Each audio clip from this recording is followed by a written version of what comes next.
This is VLSI data conversion circuits, lecture 56. In the last class, we were looking at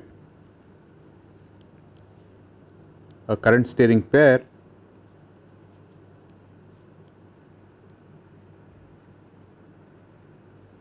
and what happens to this tail current waveform when the drive waveforms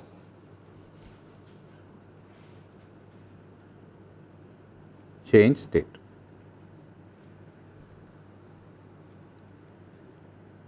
And we saw that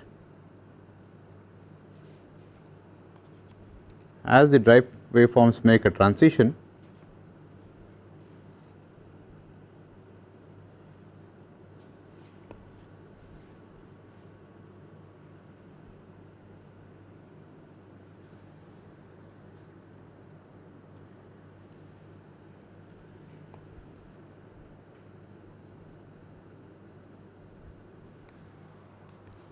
the node Vx,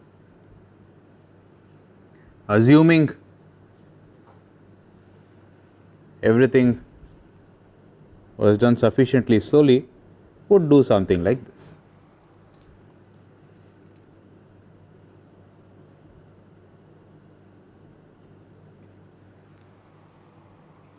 All right. Now,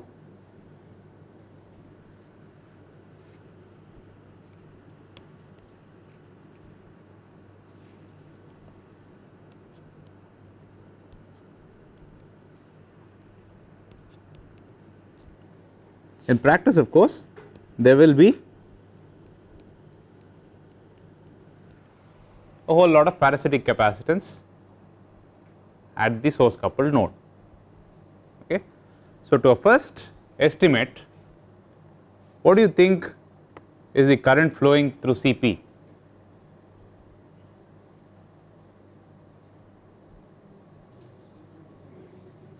Pardon?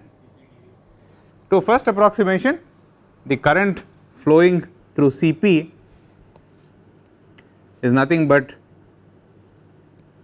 ICP, which is nothing but Cp times dVx by dt. And why do I say it is a first approximation?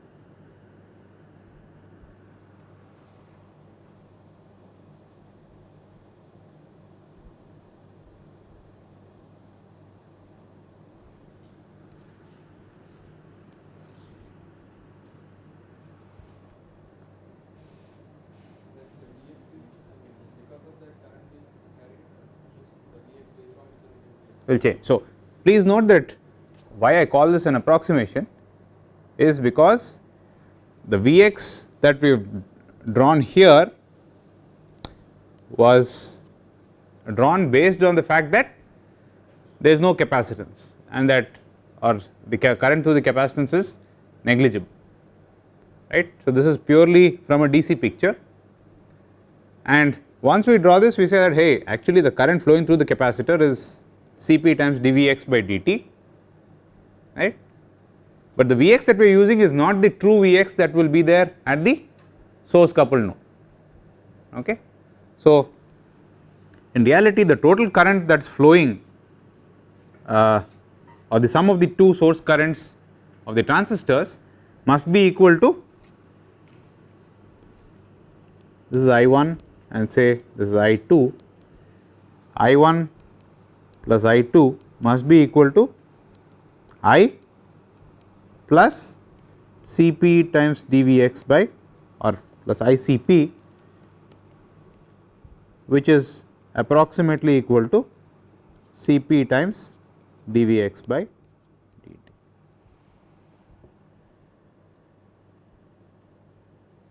Is this clear?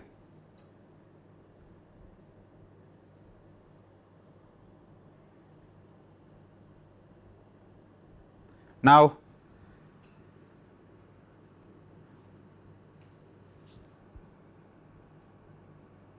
during this period, the first half, what is the direction of the current through ICP or the current through CP?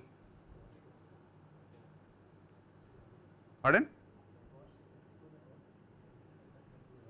Is it in the direction of capital I or opposite to the direction of capital I? So, this is during this time, this ICP is in this direction,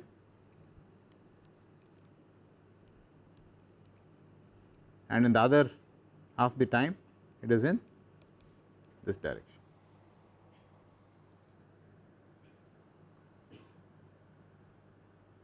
Correct?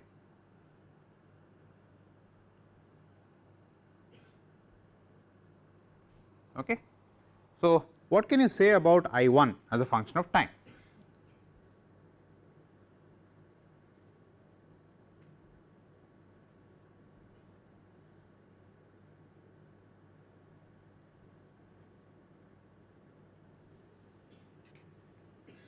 Ideally, it must be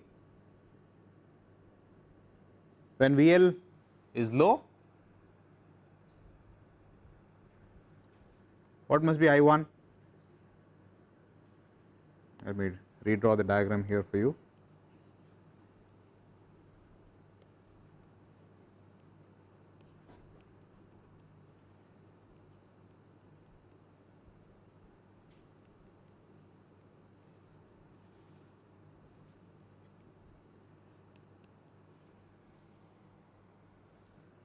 When VL is low, I1 will be 0. When V1 is high, the current will be, it will eventually reach I. Okay. And if things were going very slowly, the current will do what the DC equations predict, which is this, right, assuming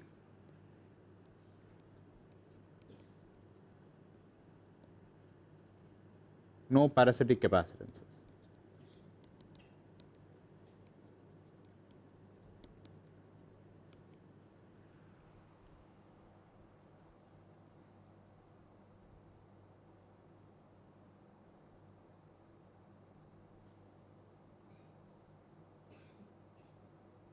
Does it make sense? Okay. Now,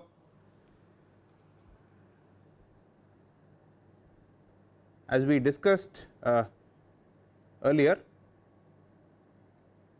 right, the fact that the rise time and fall time,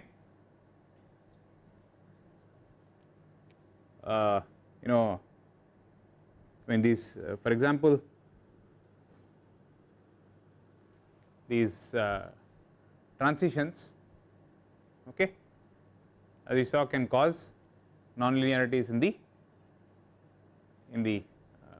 DAC. So, I mean, the basic idea would be to try and make sure that these transitions happen as quickly as possible, which basically means that the voltage at Vx will take a rapid dip and get back to, I mean, if you want to reduce the size of the transition and make it as thin as possible, that means that the voltage at Vx will also become a thinner sliver, which means that the slope of the voltage across those across the parasitic capacitance will increase, causing the reactive current to increase. Now, during the second half, what happens to this this current, the reactive part of the capacitor current, is it flowing in the same direction as I, or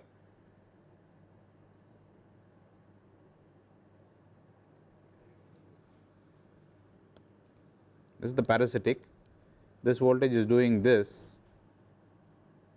So, after the dip and when it is coming back, the current through the parasitic capacitance, do you think it is in the same direction as I, or is in the opposite direction?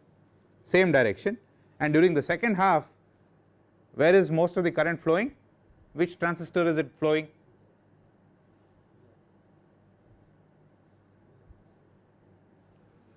ICP will be some current which does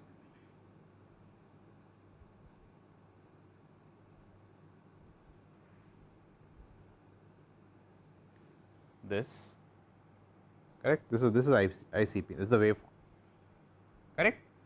So, what do you think the current in the I1 will be as a function of time when you kind of consider the parasitic?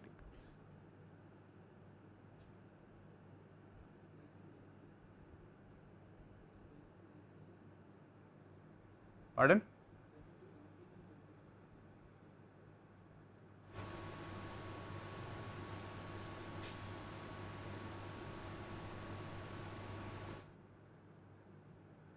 In the second half at least, what do you think the current should be like? It will be more than what is predicted by the DC equations. So, it does this, and then you will see that this must be added to the I. So, what you will see is that the current will kind of peak like this and do this, because during the first half the current is in the opposite direction, and there will also be some overlap capacitances between the clock waveform and the output node and so on. So, for the first part of the transition period, you will find that the current actually is negative. This is only a reactive component, and then this transistor starts to turn on, okay, and as it turns on, assuming the waveform is like this, the current in the second half will be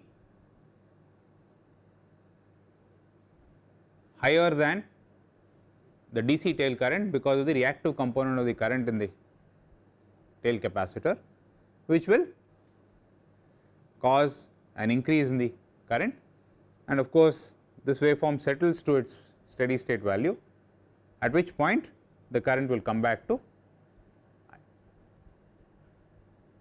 Okay. So, as you can see, there is a within quotes glitch in the output current waveform, okay, and this glitch is there whenever there is a transition, all right. So, do you think this glitch is a linear phenomenon or a non-linear phenomenon?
You just told me it depends only on the transition. If it is a linear phenomenon, it must depend on the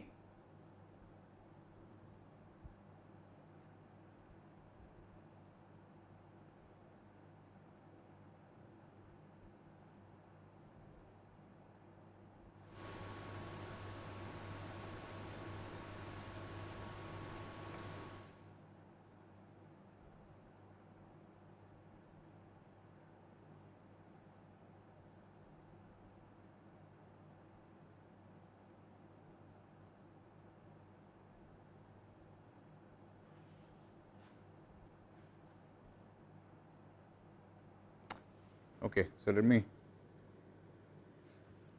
So if you look at just the waveform of I1, let us say the waveform was doing this, right, and then when if there was a transition of 1 to 0, it would do this. Okay, so this is 0 1 0. Now because of the strange stuff happening at the source coupled node, whenever there is a transition you will have a glitch, correct. So it does not depend, it does not seem to depend on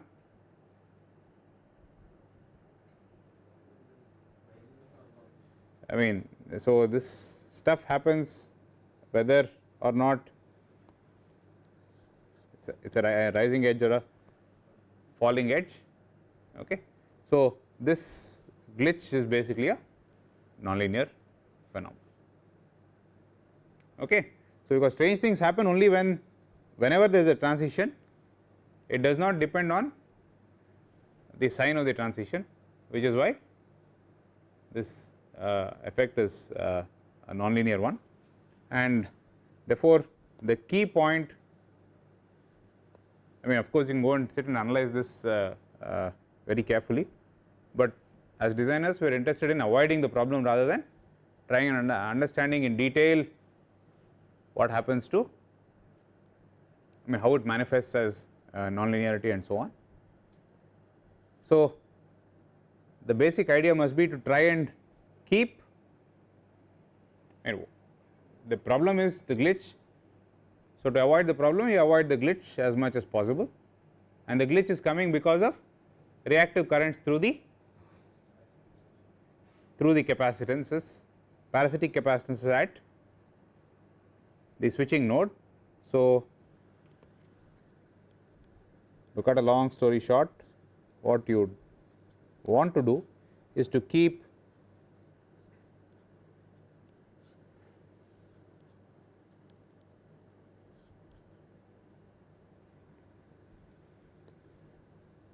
the total parasitic capacitance at node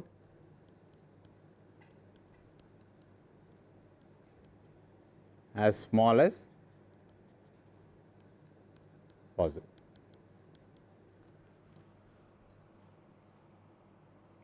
And how do you think you can keep this net parasitic as small as possible?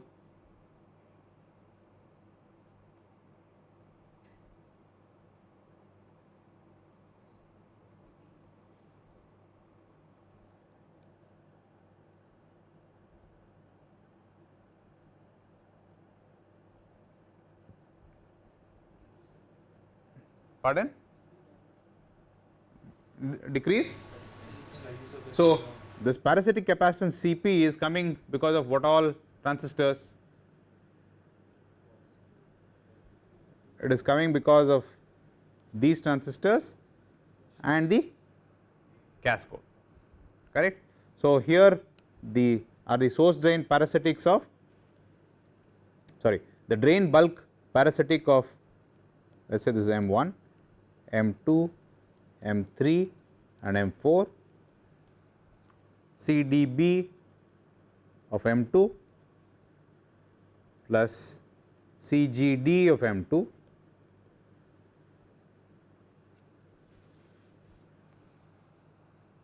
all right. Please note that this is a bias node, V cascode, V bias, right. Then there is one of the transistors either M3 or M4 is off, correct, which means that the CGS of that transistor is, I mean you have C source to bulk of M3 or M4 plus some CGS of M3 or M4 plus whatever routing capacitance there is in this wire.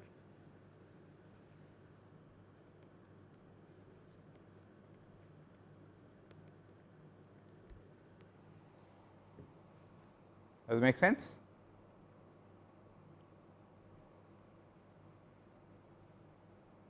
All right.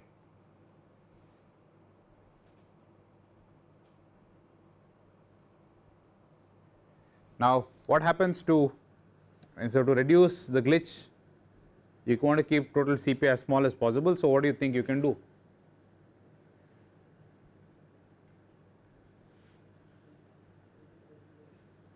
Keep M3, M4 and M2 as small as possible, which means that, what can you say about their lengths? If you want them to support the same current, but you want them to be as small as possible and have the same, I mean have as small a headroom as possible, because you want to maximize the headroom for the, which of these transistors do you think should have the largest overdrive voltage? Of all the transistors here, M1 through 4, which transistor would you allocate the highest overdrive?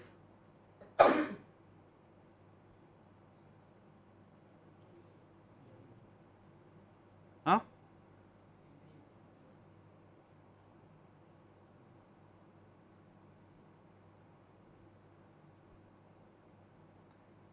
Which of these transistors would have the largest overdrive?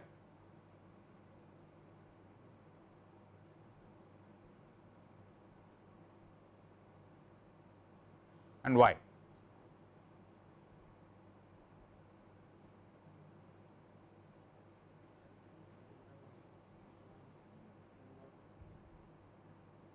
Which one will have the largest gate overdrive voltage?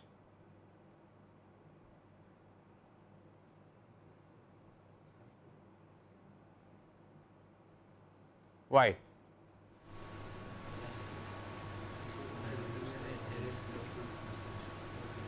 M, which one? M2? Why is the WL low?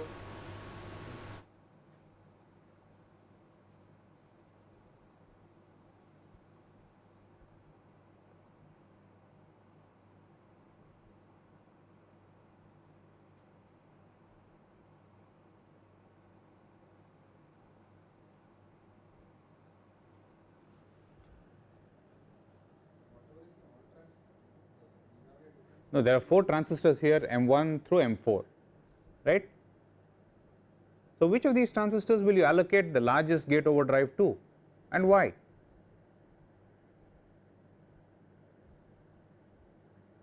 We discussed this in the last class.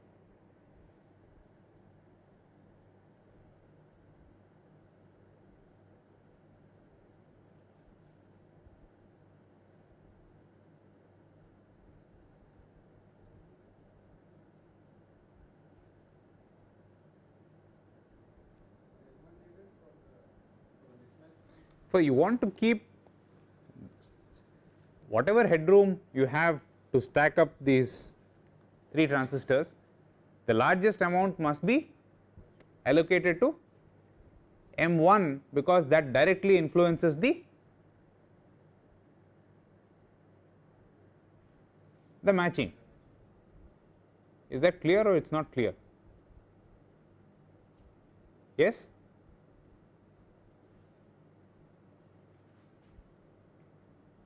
All right. Now, after that, okay, these transistors must carry a current, must be sized so as to be able to carry the current, tail current I, right, but you want them to be as small as possible so as to minimize the capacitance at the source coupled node Cp. Yes. Now, that can be accomplished by choosing, right, the for that given, let us say you decide to split up this available headroom after you remove the one allocated to M1, the rest of it you split among 2 transistors. Now if you want to make both the transistors as small as possible, for that headroom you will choose whatever W by L is required, correct, to support that current. Now once W by L is chosen, you have to choose the W and the L, isn't it? So the question is, what L will you choose?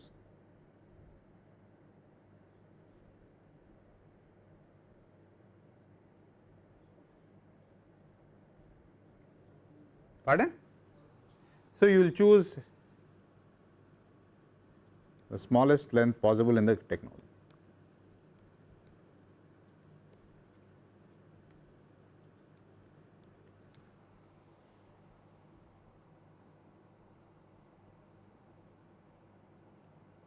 All right.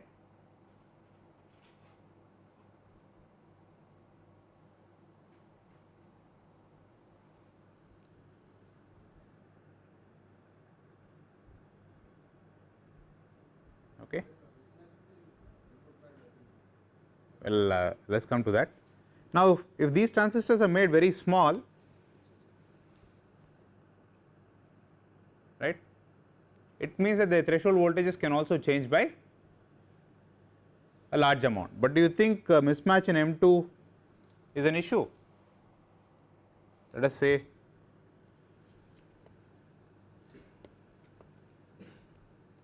you had 2 cascaded current sources,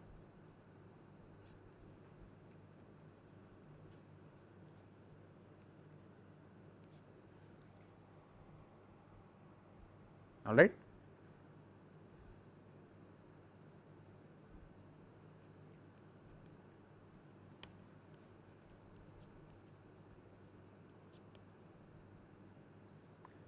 So clearly the mismatch here is a problem, as we saw before, and we figured out how you can calculate the sizes to get a certain delta I by I. Now the question I am asking you is, what happens to the mismatch in these transistors? If their thresholds are different, let us assume that the lower transistors are matched, but these thresholds are different from each other. What do you think will be the mismatch in the current? So let us say this threshold is off from this by delta Vt. What will be, this current is I, this will be I smaller or larger? Smaller. And what will be delta I?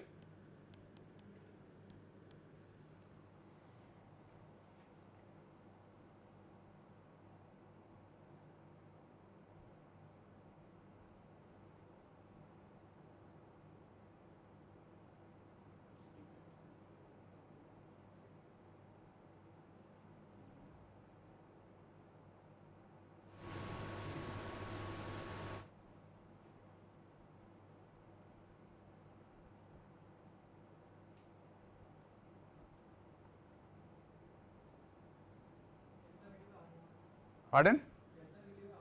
It will approximately be delta Vt by R naught of which transistor? The lower transistor, right? Why? Because this behaves like a source follower, so the source voltage will be lower by approximately delta Vt, so the delta I will be delta Vt by R naught. Okay. So the question now is mismatch in the cascode devices important?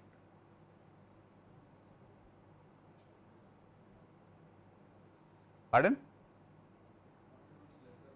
Yeah. So if the same mismatch was there in the lower transistors, the mismatch in the currents would have been delta Vt times Gm of the lower devices. Now it is only delta Vt by Ro, and since Gm Ro is a very large number, hopefully much larger than 1, okay, which will particularly be true because for matching you would have chosen a large length. I mean, right, for the same W times A, I mean for the same W by L you want to have a a large W times L, and that was accomplished by taking W and L and multiplying both by some factor to achieve the given sigma Vt, correct, which means that the GMRO of the lower devices will be large, which means in turn that the effect of mismatch in the cascode devices is small. So, we do not really have to worry about the fact that we are using a device with a very small W times L, right. The motivation for choosing a small transistor on the top would be to make sure that the capacitance at the top, at the source coupled node, would be as small as possible. The same thing also holds for the current switch transistors. You would also choose them to be small or as small as possible. The mismatch, if mismatch in the cascode devices is not an issue, mismatch in the current source transistors, the current switch transistors should be also not an issue as far as DC current is concerned, simply because it will get divided down by some GMRO the whole square, all right. And to reduce the glitch or the distortion, dynamic distortion in the DAC, you want to make sure that the interconnect between the transistors, the switch transistors and the cascode devices is as short as possible. Does it make sense?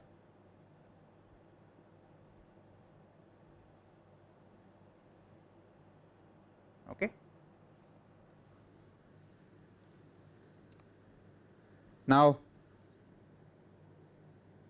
let us see what happens. The last time around we assumed that the two currents, the two drive waveforms crossed each other exactly in the middle. Let us say by some quirk of fate the drive waveforms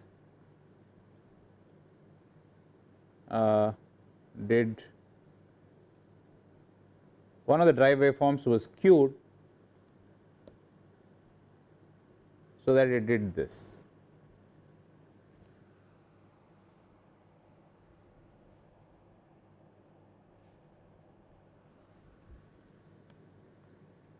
Let me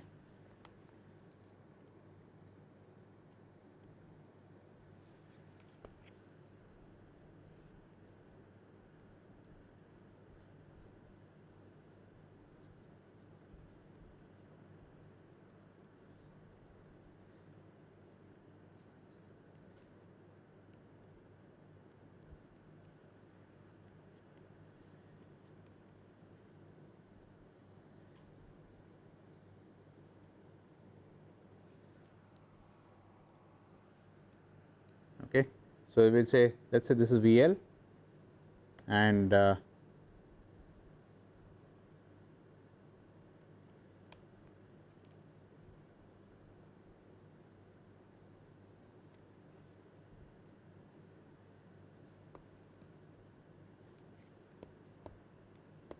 this is VR.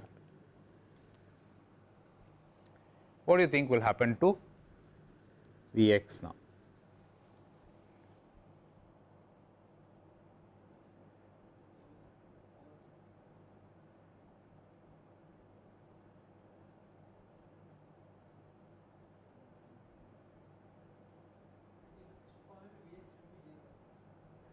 At the intersection point, what is happening? Why? No.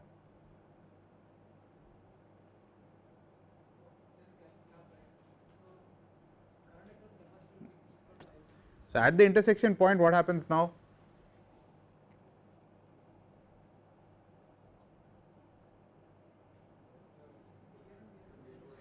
If VL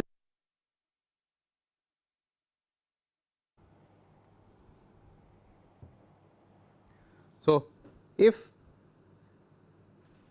the waveforms are like this, so that momentarily both the transistors VL, the one corresponding to the left and the right, Okay.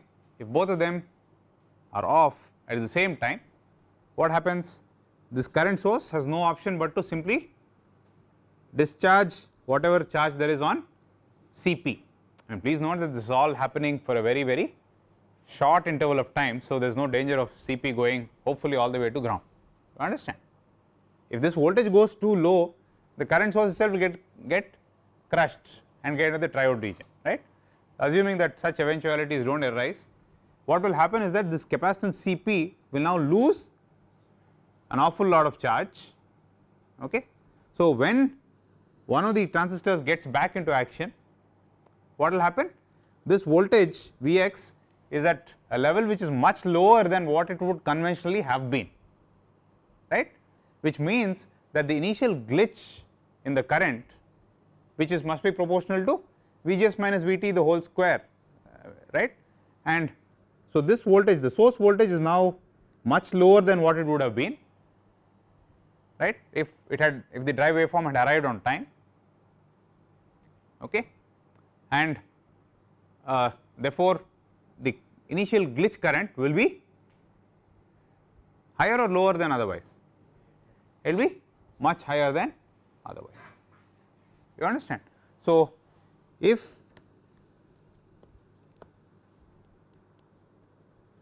let me call this M1 and M2, if M1 and M2 are off simultaneously,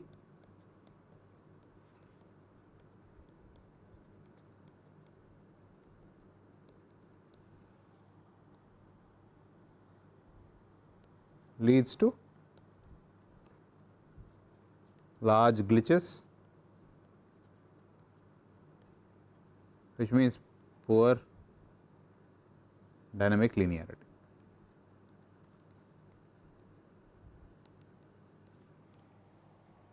Right.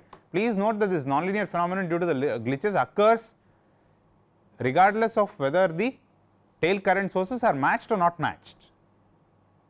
All the tail current sources being matched will only mean that the static linearity, which is the steady state settled value of the current as a function of digital code, is good. Okay.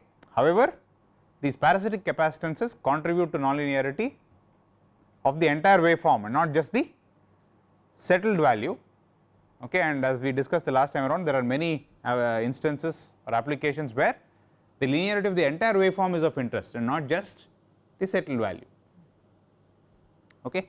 So, the key point is to try and avoid large voltage swings at the source coupled node.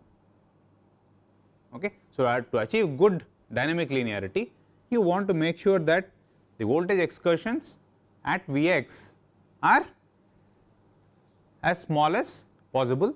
One particular point to avoid is to make M1 and M2 both simultaneously off, which is easily possible if the timing waveforms are skewed, you understand. So, in fact, one common thing to do is to move this cross point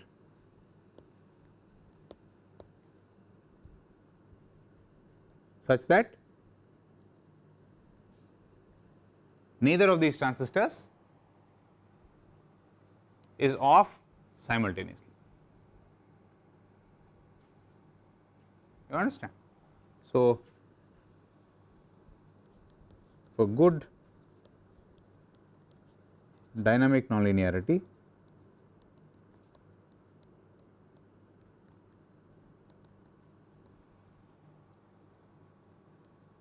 keep M1 and M2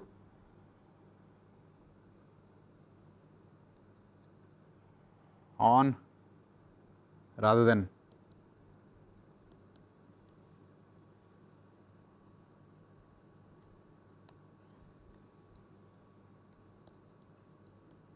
during the transition.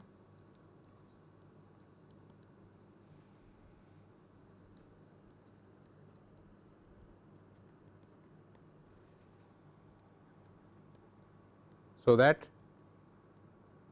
the voltage swing at Vx is as small as possible.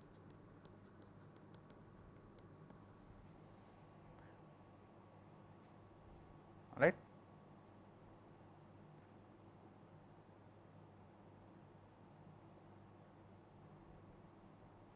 Okay. Now, putting all this together,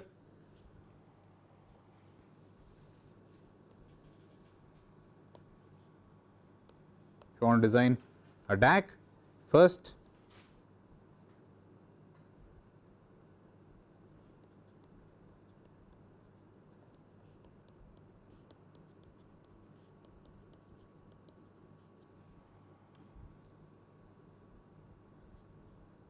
choose sigma of delta I by I based on DNL / INL specs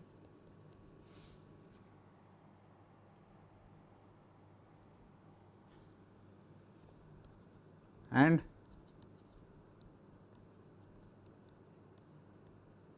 segmentation strategy.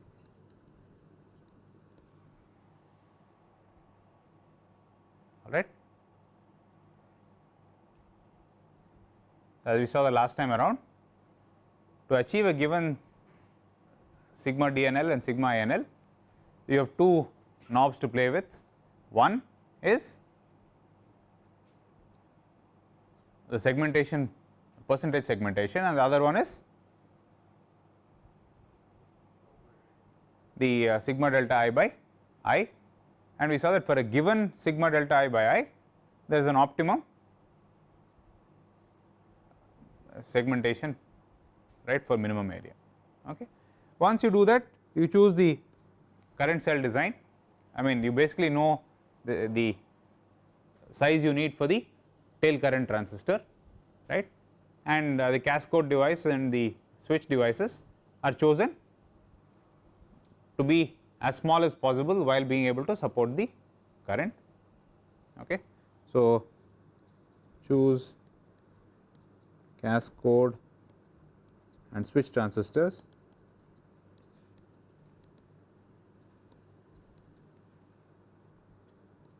as small as possible.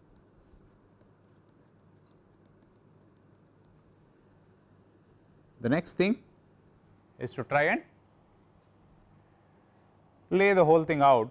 Okay. So, now the question is, let us say I have a 10-bit converter with 6 plus 4 segmentation, 6 thermometer bits and 4 binary bits. Okay. Now, this means that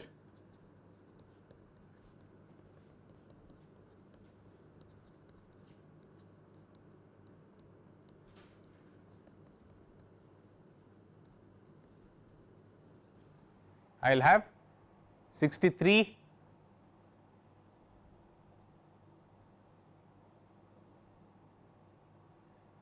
current sources for the thermometer DAC, and I have a 4-bit binary DAC. All right. So, if I have a 6-bit thermometer DAC, that is there are any number of ways in which you can place 63 current sources. Okay. So, one thing is to say I am going to place current source 1 here physically, current source 2 here, and so on until I have current source 63 here, right. Each one of these has got tail current source and switch and so on, you understand, and then I will join up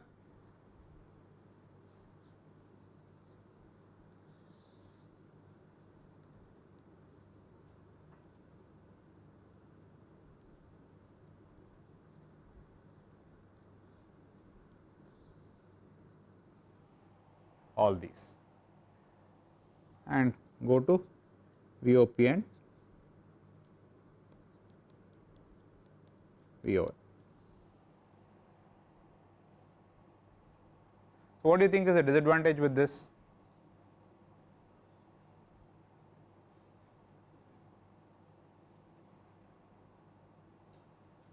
Of course, the DAC looks very unwieldy simply because it is thin and long, You understand? If you put, I mean, imagine you have bricks and you put them all like this, they will run from, I mean, it will be a very thin and skinny kind of layout, right. And it turns out that in practice on an IC, it's not just that there is random mismatch, there is also some systematic gradient of process parameters. So, for example, the oxide thickness may change slowly along this direction, which means that whatever current mirror you use to set the bias voltage,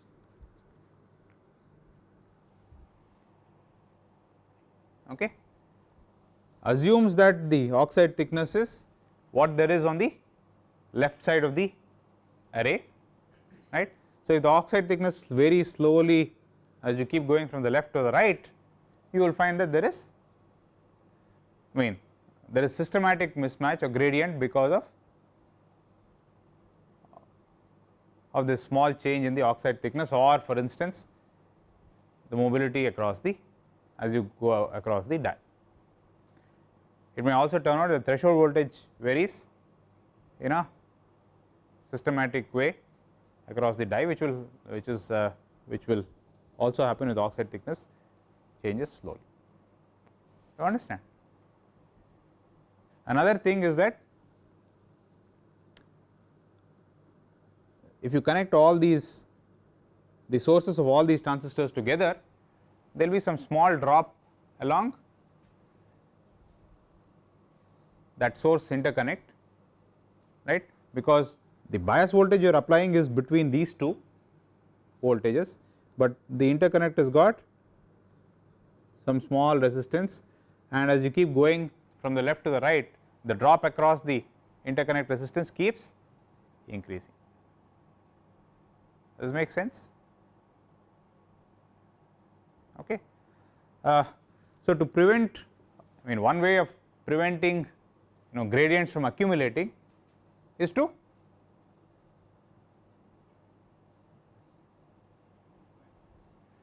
fundamentally, what is one way of accumulating? I mean, if you lay out current sources from left to right in an array, they will go across this entire table, okay, and let us say this there is a gradient which slowly is happening from this end to the other end. If you want to avoid the gradient, what will you do? You would ideally like to put all the current sources as close to each other as possible, so that any variation across the die does not cause problems, okay. Of course, physically it is not possible to put all the current sources at the same place, you will try and minimize the area occupied by these current sources. I mean, in other words, you want to make them all as close to each other as possible, right. One way of doing that is to put them as a square array rather than as a linear array, okay. And it turns out that that also simplifies the decoding logic a little bit. So, for example, we can lay them out as a square array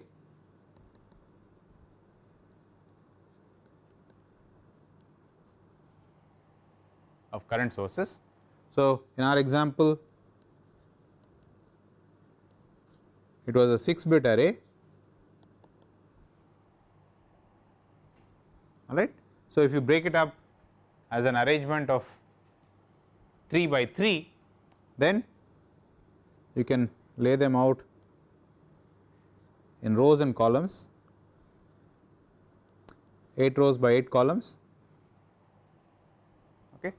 So, you have what is called a column decoder,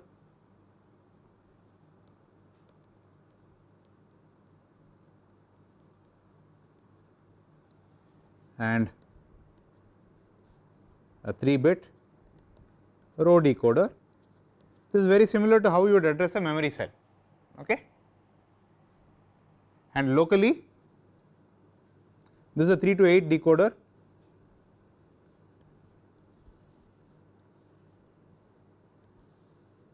and this is also a 3 to 8 decoder,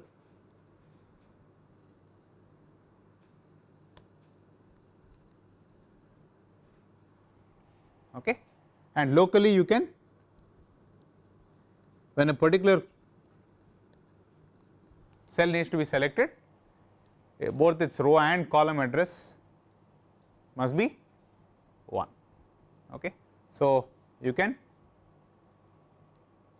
appropriately generate logic signals which will make sure that the right number of cells are selected. Okay. And this way the extent occupied by these current sources, the physical extent occupied by these current sources is much smaller than what it would be when you laid them out linearly. Okay. Now, you can do a better job by breaking this up, for example, into 4 sub quadrants, right. So, let us say instead of having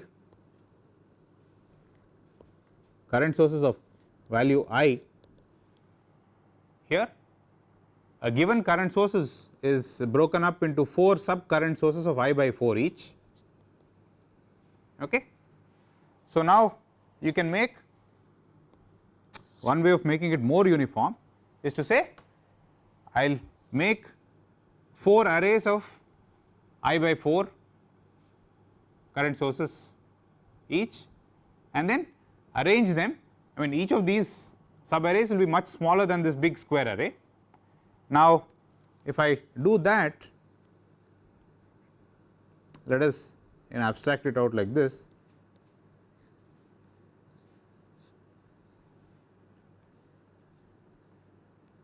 Okay. A certain current source I1 has got a representation here, a representation here, a representation here, and say a representation there, right. And this is, and then I will choose I2 here, say here, here, and here. Okay. All right. So, one thing you can see is that all these, I mean, this is I1 by 4 if you like, okay, and 4 of them connect in parallel. This is I2 by 4 and so on. So, what happens is that all of these are chosen to have the same centroid, therefore, linear and, I mean, if you have linear gradients, it will get simply averaged out. You understand? And so, now you have to only worry about the mismatch, between, there will, apart from linear gradients, there will also be quadratic gradients and so on. So, but the average separation between current sources is now a lot smaller than it was if you had a single big array. Okay. So, this is also a fairly common thing to do. There is also ways of, I mean, placing these current sources in such a way that you get better spectral properties by placing the, I mean, at this point it is not clear whether you must arrange these current sources as 1, 2, number 1, 2 all the way to 8, 9, 10 and so on. There is any number of ways of arranging these things, correct. With appropriate change in the logic, you will be able to address them properly. So, it turns out that there are techniques of choosing, arranging these current sources properly in ways that kind of randomize the errors due to gradients, not mismatch. I mean, random mismatch there is nothing you can do about, but if there are systematic gradients, by choosing these locations randomly, right, you can do things. The final thing that I wish to add is that the delay in these decoders will be data dependent. It is combinational logic. So, depending on the sequence in prior history, the delays may change, correct. If you use these signals directly to go and address the cells, the times at which these cells switch will depend on prior history in some nonlinear fashion and cause distortion at high frequencies, right. So, what is the standard solution to avoid these random delays? You retime these signals at the current cell. So, at the switch level,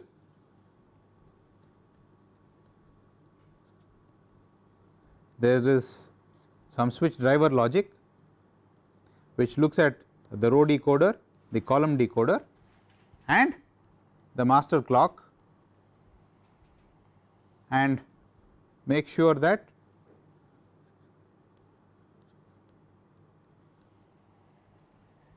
adjusts the cross point properly and syncs it up with the clock. So, this way the drive waveforms of all the current sources are synced to the clock and therefore, random variations in delay due to data dependent delays in the combinational logic also become no longer a problem. Okay. So, this is what a basic current cell will look like.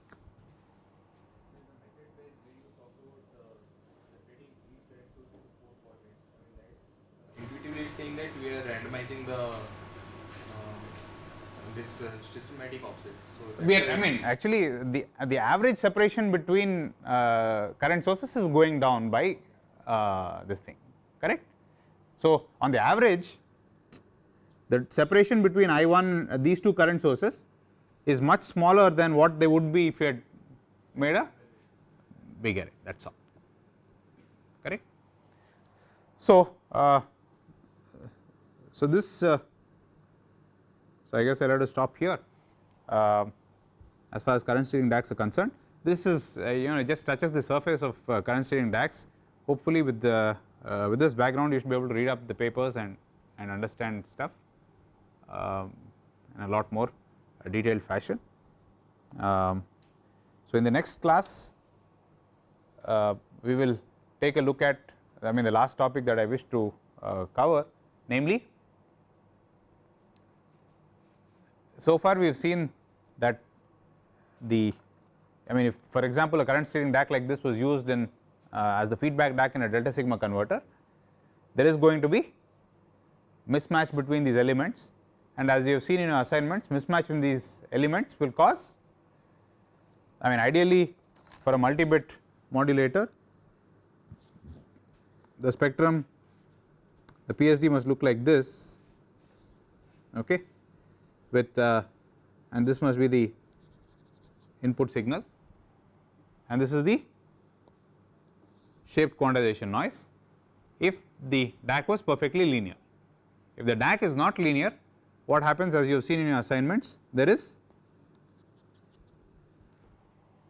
the low frequency part, the noise floor rises and there is also distortion when the input is a sine wave, okay. So, in the next class we will see the intuition why this happens and what we can do to prevent this, okay. So, we will continue on Monday.